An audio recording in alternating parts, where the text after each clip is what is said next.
Il existe une vérité brutale que la plupart des gens refusent d'accepter.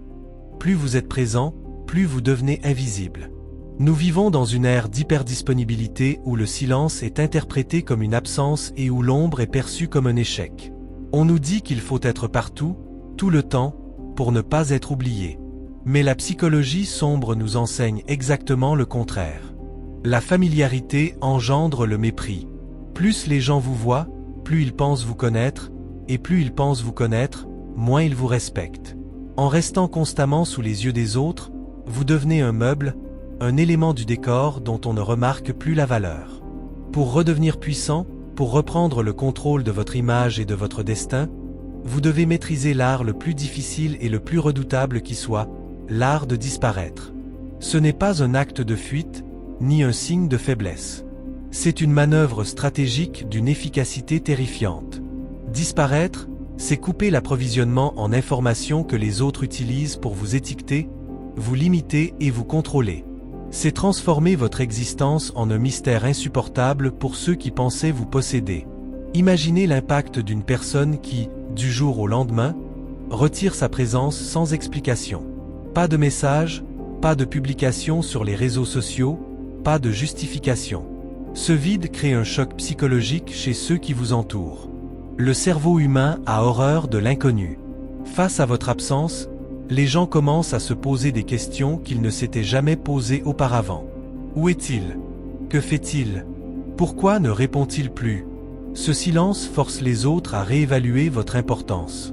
En disparaissant, vous brisez le cycle de la dopamine qu'ils tiraient de votre validation ou de votre simple compagnie. Vous créez un manque. Et dans ce manque, votre valeur augmente mécaniquement. C'est la loi fondamentale de l'offre et de la demande appliquée aux relations humaines. Ce qui est rare est précieux, ce qui est omniprésent est insignifiant. Mais pour que cette disparition fonctionne, elle ne doit pas être un simple caprice. Elle doit être le début d'une métamorphose totale, d'une période de reconstruction menée dans le secret le plus absolu. Le premier pilier de cette stratégie est la rupture de la prévisibilité. Les gens qui vous connaissent ont créé une carte mentale de qui vous êtes. Ils connaissent vos réactions, vos limites et vos ambitions. Ils vous ont enfermé dans une boîte. Tant que vous restez présent, vous renforcez cette boîte chaque jour. En disparaissant, vous déchirez la carte. Vous leur retirez le pouvoir de vous prédire. Pendant que vous êtes dans l'ombre, vous devenez une page blanche sur laquelle ils vont projeter leurs propres peurs et leurs propres insécurités. Ce silence est votre laboratoire. C'est là que vous allez tuer l'ancienne version de vous-même, celle qui était trop gentille, trop disponible ou trop prévisible. Cette phase est ce que les initiés appellent le monk mode ou le mode ermite. C'est un contrat que vous signez avec vous-même, loin des regards indiscrets. Dans l'obscurité, vous travaillez sur les 3 piliers de la puissance. Le corps, l'esprit et la compétence. Personne ne doit voir le processus. Personne ne doit voir les échecs, les sueurs ou les doutes. Le monde ne doit voir que le résultat final, un retour si brutal et si transformé qu'il semble irréel. La psychologie de l'absence joue sur un mécanisme profond appelé l'effet Zeigarnik. Notre cerveau se souvient beaucoup mieux des tâches inachevées que des tâches terminées. En partant brusquement, vous laissez une histoire inachevée dans l'esprit des autres. Vous devenez une pensée persistante, une énigme non résolue. Cette tension psychologique travaille pour vous pendant que vous dormez, pendant que vous vous entraînez, pendant que vous étudiez. Les gens commencent à idéaliser votre absence ou à la craindre. Mais dans les 2 cas, vous occupez leur espace mental sans avoir à lever le petit doigt. C'est une forme de domination passive. Mais attention, disparaître sans but est une perte de temps. Si vous revenez tel que vous étiez, vous ne serez qu'une curiosité passagère. La disparition n'est que la moitié de l'équation. L'autre moitié, c'est l'ascension. Vous devez utiliser ce temps pour acquérir une force que vous n'aviez jamais eue auparavant. Vous devez devenir une version de vous-même que même vos anciens amis ne reconnaîtraient pas. Dans cette solitude délibérée, vous apprenez également à vous détacher du besoin de validation. C'est peut-être l'aspect le plus dangereux de cette transformation pour vos futurs adversaires. Une personne qui a appris à vivre et à grandir sans les applaudissements de la foule est une personne qu'on ne peut plus manipuler. En coupant les liens sociaux, vous coupez les fils de la marionnette. Vous ne cherchez plus à plaire, Vous ne cherchez plus à vous expliquer. Vous devenez autonome. Ce processus est douloureux au début. Le silence peut être assourdissant et le sentiment d'isolement peut être écrasant. Mais c'est précisément dans cette douleur que se forge la nouvelle identité. Vous devez apprendre à aimer cette ombre, car c'est là que réside votre liberté. C'est là que vous pouvez être honnête avec vous-même sur vos échecs passés. Vous analysez vos défaites comme un général étudie une bataille perdue. Vous repérez les failles dans votre armure et vous les réparez dans le secret.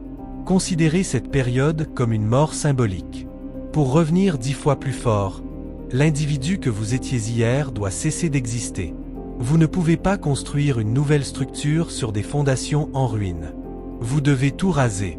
Cela signifie changer vos habitudes, vos pensées, et peut-être même votre façon de parler et de bouger. Le but est de créer un contraste si saisissant entre l'avant et l'après que votre retour soit perçu comme une renaissance. Les gens ne seront pas seulement surpris, ils seront déstabilisés. Et c'est dans cette déstabilisation que vous trouverez votre nouvelle autorité. Le mystère que vous avez cultivé pendant votre absence sera votre nouvelle aura.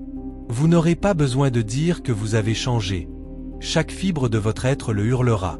Le silence que vous avez pratiqué deviendra une force tranquille, une assurance glaciale qui commande le respect sans jamais avoir besoin de hausser le ton. Dans la suite de ce récit, nous verrons comment structurer cette période de travail occulte et comment préparer le terrain pour un retour qui marquera les esprits de manière indélébile. Le voyage ne fait que commencer, et l'ombre est votre meilleur allié. Une fois que le rideau est tombé et que vous avez réussi à vous extraire du regard des autres, commence la phase la plus critique, la reconstruction dans l'obscurité. Disparaître n'est pas un acte de repos, c'est une entrée en guerre contre vos propres faiblesses. La plupart des gens qui tentent de s'isoler échouent parce qu'ils ne supportent pas le vide. Sans le miroir des autres pour leur dire qui ils sont, ils s'effondrent. Mais pour vous, ce vide est un espace de création. Vous devez comprendre que chaque jour passé dans l'ombre sans progresser est une trahison envers votre futur moi. Pour revenir 10 fois plus fort, vous devez appliquer une discipline que les autres qualifieraient de fanatique. Cela commence par le silence total. Ne faites pas l'erreur de publier votre disparition. Ne dites pas que vous travaillez sur vous-même. Le travail qui est annoncé perd la moitié de sa force. La puissance de votre retour dépend de l'absence totale d'informations sur votre parcours. Vous devez devenir un fantôme pour le monde extérieur afin de devenir un géant pour vous-même. Le premier domaine de transformation est physique. Votre corps est la première chose que les gens verront à votre retour. Ce doit être le premier signal du changement. Ce n'est pas seulement une question d'esthétique, c'est une question de biochimie. En changeant votre physiologie, vous changez votre psychologie. L'entraînement intensif, la privation de plaisirs immédiats et la maîtrise de votre propre corps forgent une volonté de faire. Lorsque vous vous regardez dans le miroir après des mois d'absence et que vous ne reconnaissez plus l'homme faible qui a commencé ce voyage, vous acquérez une confiance qui n'est basée sur rien d'autre que des faits. Cette confiance est indestructible car elle ne dépend pas de l'avis des autres, mais de la preuve tangible de votre propre discipline. Vous ne jouez pas un rôle. Vous êtes devenu la personne capable de faire ce que les autres ne font pas. Ce changement physique doit être radical. Il doit forcer l'entourage à se poser une question simple. Si son corps a changé à ce point, qu'en est-il de son esprit? Le deuxième pilier est l'acquisition de compétences de haut niveau. Pendant que vos anciens amis perdent leur temps dans des distractions éphémères, vous devez dévorer des connaissances. Vous devez apprendre des compétences qui vous rendent indispensable ou dangereux dans votre domaine. C'est l'aspect stratégique de la disparition.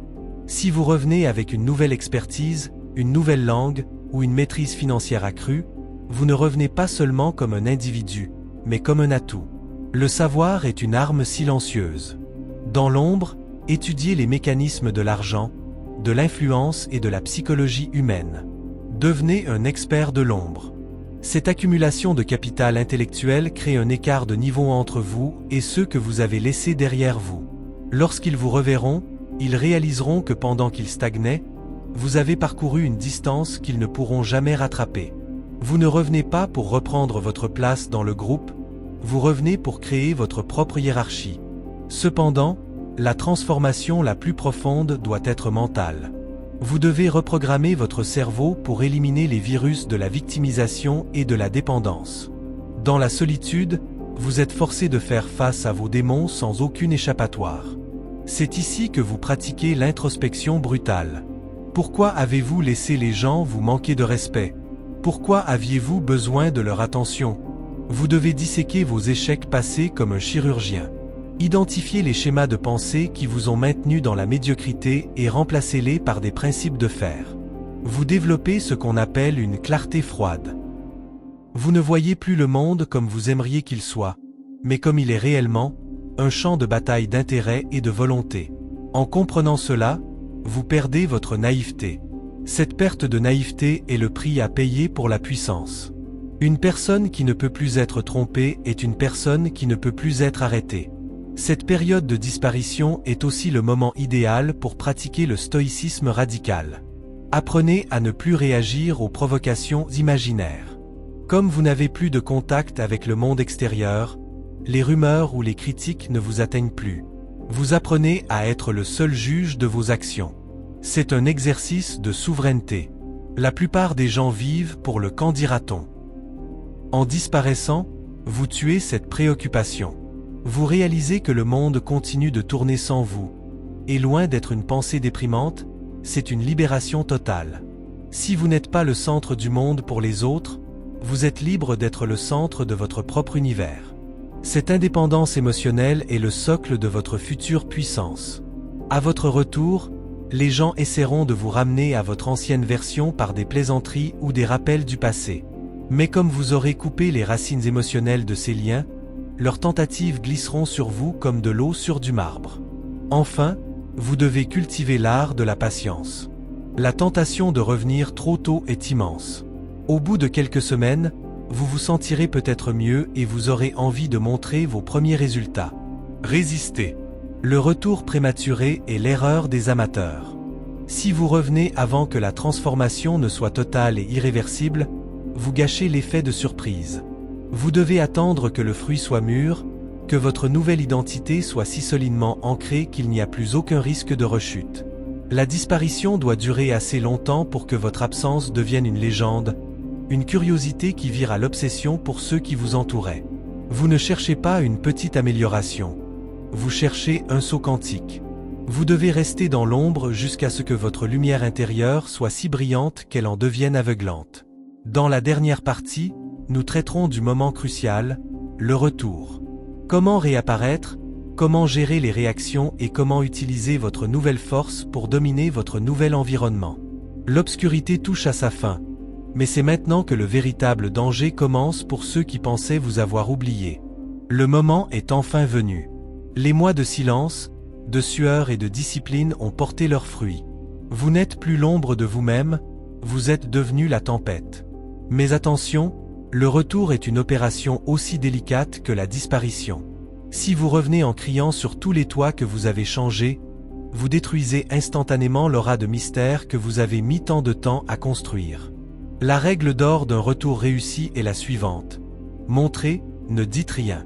Votre transformation doit être un fait accompli, une réalité physique et psychologique qui s'impose aux autres sans qu'un seul mot ne soit nécessaire. Lorsque vous entrez à nouveau dans une pièce, votre posture, votre regard et votre énergie doivent parler pour vous. Le contraste entre l'individu hésitant que vous étiez et l'homme souverain que vous êtes devenu doit être si violent qu'il crée un silence immédiat. C'est ce qu'on appelle l'impact de la présence retrouvée. En psychologie, ce choc cognitif force les gens à réinitialiser instantanément leur perception de vous. Ils ne peuvent plus vous traiter selon les anciennes règles, car vous n'êtes plus le même joueur. Votre retour doit être sélectif. Ne retournez pas vers tout le monde. L'une des plus grandes forces de celui qui revient 10 fois plus fort est sa capacité à filtrer son entourage avec une froideur chirurgicale. Pendant votre absence, vous avez eu le temps d'analyser qui était réellement là pour vous et qui ne faisait qu'utiliser votre présence. À votre retour, vous ne reprenez pas les anciennes relations par habitude. Vous choisissez qui a le privilège d'accéder à cette nouvelle version de vous-même. Ce nouveau pouvoir de sélection est terrifiant pour ceux qui pensaient avoir un accès illimité à votre vie. En étant sélectif, vous renforcez votre valeur perçue. Vous montrez que votre temps et votre attention sont désormais des ressources rares et coûteuses. C'est ici que l'art de disparaître atteint son apogée. Vous avez utilisé le vide pour créer une barrière de respect que personne n'osera plus franchir sans votre autorisation explicite. Une fois réapparu, vous rencontrerez inévitablement de la résistance.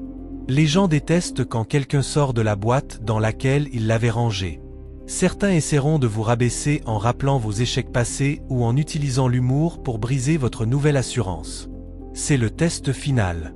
Votre réponse à ces provocations déterminera si votre transformation est réelle ou superficielle. La personne qui est revenue 10 fois plus forte ne se justifie pas. Elle ne se met pas en colère. Elle regarde simplement le provocateur avec une indifférence glaciale, comme si elle observait un insecte curieux. Ce manque de réaction émotionnelle est la preuve ultime de votre maîtrise. En ne descendant pas dans l'arène de la dispute, vous confirmez que vous évoluez désormais sur un plan supérieur. Vous avez appris, dans le silence de votre cellule de travail, que l'opinion des autres n'est qu'un bruit de fond sans importance. Cette immunité psychologique est votre arme la plus redoutable.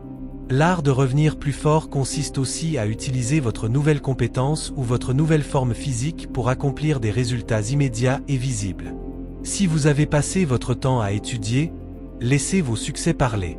Si vous avez transformé votre corps, laissez votre discipline inspirer la crainte ou l'admiration. Le monde ne respecte que les résultats. En apportant des preuves tangibles de votre évolution, vous fermez la bouche aux critiques et vous forcez vos adversaires à battre en retraite. Vous ne demandez pas votre place à table, vous la prenez parce que vous êtes devenu celui qui apporte la plus grande valeur. Cette transition de la passivité à la dominance est le fruit direct de votre période d'incubation. Vous avez cessé d'être un consommateur de vie pour devenir un créateur de réalité. Votre force ne vient pas de ce que vous dites, mais de l'évidence de ce que vous êtes devenu. Cependant, n'oubliez jamais la leçon de l'ombre. Même après votre retour, vous devez conserver une part de mystère. Ne révélez jamais l'intégralité de ce que vous avez fait pendant votre absence. Si les gens connaissent tous vos secrets, ils retrouvent un sentiment de contrôle sur vous. Gardez une zone d'ombre. Laissez-les spéculer sur la source de votre nouvelle puissance. Ce résidu de mystère agira comme un bouclier protecteur contre les manipulations futures. En psychologie sombre, celui qui garde une information pour lui garde le pouvoir. Apprenez à être présent physiquement tout en restant, en partie, inaccessible mentalement. C'est cette dualité qui crée le charisme des leaders les plus influents. Ils sont là, mais on sent qu'ils pourraient disparaître à nouveau à tout moment. Et cette menace d'absence suffit à maintenir l'ordre et le respect autour d'eux. En conclusion, disparaître pour revenir plus fort est le cycle de vie de tous les grands esprits. C'est la mue du serpent, la forge de l'acier, le calme avant la tempête. Si vous sentez aujourd'hui que le monde vous étouffe, que l'on vous manque de respect ou que vous stagnez dans la médiocrité, n'ayez pas peur de l'obscurité. Embrassez le silence. Coupez les ponts. Devenez un fantôme pour un temps. Travaillez avec une intensité qui vous effraie vous-même. Car la récompense est au-delà de ce que vous pouvez imaginer. Vous ne reviendrez pas seulement plus fort, vous reviendrez libre. Libre du regard des autres, libre de vos propres limites et maître absolu de votre destin. Le monde n'appartient pas à ceux qui font le plus de bruit, mais à ceux qui savent utiliser le silence pour construire un empire. Alors, posez-vous la question. Quand allez-vous enfin oser disparaître? L'ombre vous attend, et derrière elle, la version la plus puissante de votre existence. Nous terminons ici cette analyse de l'art de la transformation par l'absence. Ce voyage dans la psychologie de l'ombre vous a montré que le retrait n'est pas une fin, mais un commencement. C'est un outil de pouvoir pour ceux qui ont le courage de l'utiliser. Si vous êtes prêt à entamer votre propre métamorphose, ou si vous l'avez déjà vécu, partagez votre vision dans les commentaires. Votre silence a-t-il été votre force? Comment le monde a-t-il réagi à votre retour? N'oubliez pas de vous abonner pour continuer à explorer les mécanismes secrets de l'esprit et de l'influence. Le voyage vers la maîtrise de soi est long, mais chaque pas dans l'ombre vous rapproche de la lumière la plus pure. Merci de nous avoir suivis, et rappelez-vous, le pouvoir ne se crie pas, il se démontre par l'absence et se confirme par le retour.